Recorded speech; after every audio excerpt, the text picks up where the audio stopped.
ሰላም የዩቲዩብ ተከታታዮቼ ዛሬም እንደተለመደው እናንተን ህልም ፍቺ ይዤላችሁ ቀርብ ያለሁኝ ከህልሞቹ ጋር መቅደላይና እንድትከታተሉ ጋብዛችኋለሁ።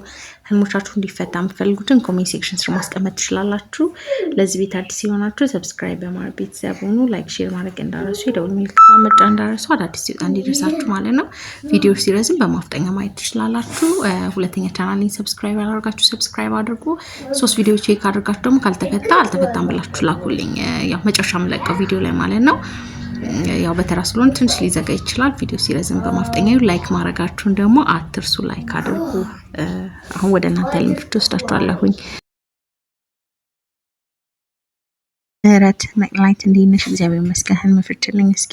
የልጅ አባት ውጭ ሀገር ነው የነበረው። ከተለያየን ብዙ አመት ቆይተና በህልሜ በሱ መኪና ውስጥ ሆኜ እሱ ተኩራርቶ ከፍ ያለ ወንበር ሆነ ቁጭ ብሎ እየነዳ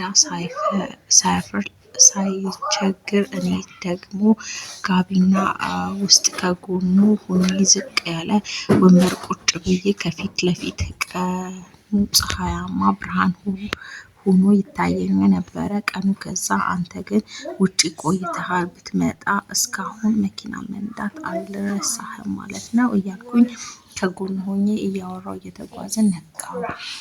መኪና ውስጥ አብሮ መሄድ አብሮ የህይወት ጉዞ እንዳላችሁ ነው የሚያመላክተሽ። የሆነ በመሃላችሁ ያው ያላለቀ ነገር እና ደግሞ አብሮነትን ነው የሚያመላክተው። እሱ የነዳ አንቺ ከጎን ሆነሽ ነው ያየሽው። ስለዚህ አብሮነትን አብሮ የህይወት ጉዞ እንዳላችሁ የሚያመላክተሽ ነው። እንደገና በሱ እንትን ማለትን ነው ያው በሱ መመራትን ከሱ ጋር አብሮ መሆንን ነው የሚያመላክትሽ። እና ፀሐያማ ብርሃን ሆኖ መታየቱ በጣም ቆንጆ ነው። ጥሩ ጊዜ ከፊት እንዳለ የሚያመላክትሽ ነው። በጣም ቆንጆ ነው። ወንበሩም ደግሞ ክብርን፣ ሹመትን እንትን ከፍ ያለ ነገር ላይ ነው ተቀምጦ የሚያየሽው። ስለዚህ ጥሩ ነገር ነው ላንቺ። እንደዛው መልካም ነገር ነው የሚያመላክትሽ እና አብሮነትን ነው። ዴዚ ሰላም ሰላም። የድሮ ቤታችን ሽምግልና ሊመጣ እየጠበቅን ይመስለኛል። ነገር ግን ቤታችን አልተዘጋጀም። የኔ ሽማግሌዎች አልተቀመጡም። ከዛ ሽማግሌዎቹ በአባዱላ ሆነው በር ላይ ይደርሳሉ። ብዙ ናቸው፣ ነገር ግን ሁሉም አይታዩኝም። የለበሱት ደግሞ ጥቁር ልብስ ነው እና ጥቁር ፍየል ነው ያመጡት። የእኔ አክስት እንዲህ ለምንድን ነው ጥቁር ለብሰው የመጡት ስትለኝ ቤታቸው ሀዘን ስላለነው። እሺ አንደኛ ጥቁር ፍየልም ሰይጣንን ነው የምታመላክተው። ወደ እናንተ ህይወት ለማምጣት የሚጥሩ እንዳሉ ነው የሚያመላክት። ወደ እናንተ ህይወት መጥፎ ነገር አንደኛ ጥቁር ለብሰው ነው የመጡት።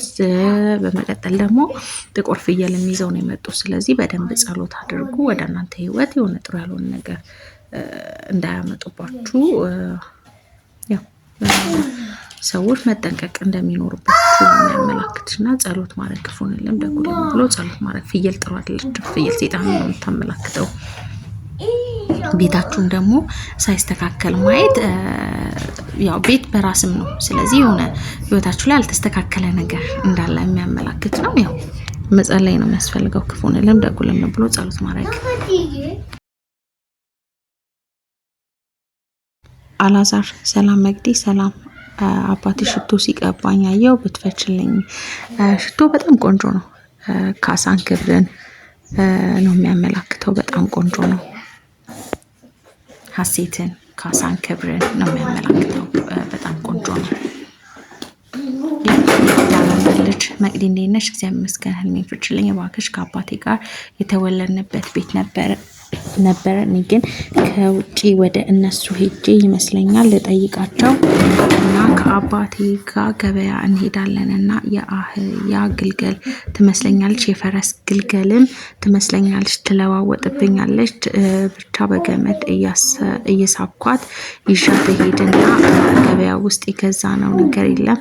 ከገበያ ስንወጣ ምግብ ልንግዛልክ ስለው አባቴ አይ አልፈልግም ቤት እበላለሁ ይለኛል። ከዛ ከገበያ ወጥተን ዳር ስንደርስ የሸንኮራ የሸንኮራ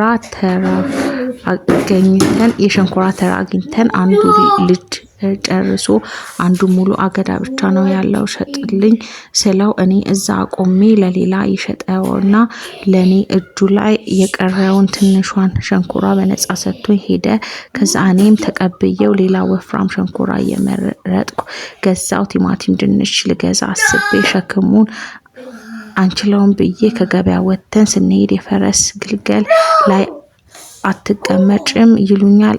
አይጂ እኔን እንዴት ትችለኛለች ያልኩኝ እያሰብኩኝ ከአባቴ ጋር ወደ ቤት ስንሄድ አየው። ግልገሏ ግን ጥቁር ነች። ምንድነው? እሺ አንደኛ ገበያ ያው ስትሄዱ ማየት ገበያ ጥሩ አይደለም፣ ያው መከራ ነው። ግን ከገበያ ስትወጡ ማየት ይሻል፣ ጥሩ ነው ከገበያ መውጣት። በዛ መሀል ግን ያው ሸንኮራ አገዳ ቆንጆ ነው፣ ሲሳይ ነው። ሌላኛው ደግሞ ያው ቲማቲሙ ምናምን ብገዙ ጥሩ ነበር። ያው ቲማቲም ምናምን ጥሩ ስለሆነ ድንችም ቲማቲም ጥሩ ነው። ፈረስ ደግሞ ጸጋ ነው፣ ቆንጆ ነው። አህያ ደግሞ ሀብት ነው የምታመላክተው። ያው ግን በፈረሷ ይዘሽ ስትወጡ ነው ያየሽው፣ ጸጋ ነው። ፈረስ ጸጋ ነው የሚያመላክተው። ያው ገበያውን ግን ሀና ሰላም መግዲ ሰላም። የቤት ግድግዳ አንድ ሳይድ መፍረስ የተቦረቦረ ይመስለኛል፣ ምን ማለት ነው? እሺ ያው ቤት ሲፈርስ አለመግባባት፣ ግጭት በቤተሰብ ሊመጣ እንደሆነ የሚያመላክት ነው። ያው መጸለይ ነው። ጸሎት አድርጊ በደንብ ክፉን ለምን ብለሽ ጸሎት አድርጊ።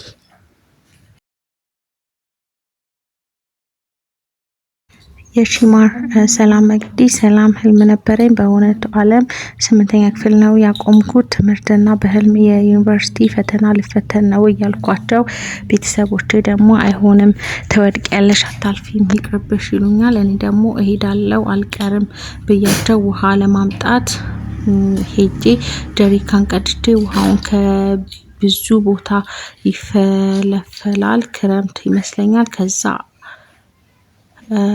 አካባቢ ከዛ ቀድቼ ጀሪካኑ በጀርባ እየተሸከምኩ እያለው ጎረቤታችን መጣችና ጠብቂኝ አብረን እንሄዳለን ብላኝ እየጠበቅኳት ነቃው። ደግሞ ገጠር ነው ማየት ብዙ ጊዜ ስለመድረች በጣም አመሰግናለሁ። እሺ ያው ትምህርት ቤት ምናምን ማየት በህልም በህይወት የምትማሪያቸው ነገሮች እንዳሉ እንደገና ደግሞ እዛ ዩኒቨርሲቲ ሆነሽ ደግሞ ፈተና ልትፈተኝ ስትያየሽ በህይወት የሚገጥምሽን ፈተና ነው። ግን ቤተሰቦችሽ ያው ይሁን አታልፈውም የሚሉት ነገር እንዳለ በህይወትሽ ማለት ነው። ያው ጀሪካን ውሃ ስትሞይ ማየትሽ ደግሞ እህል ውሃ ነው።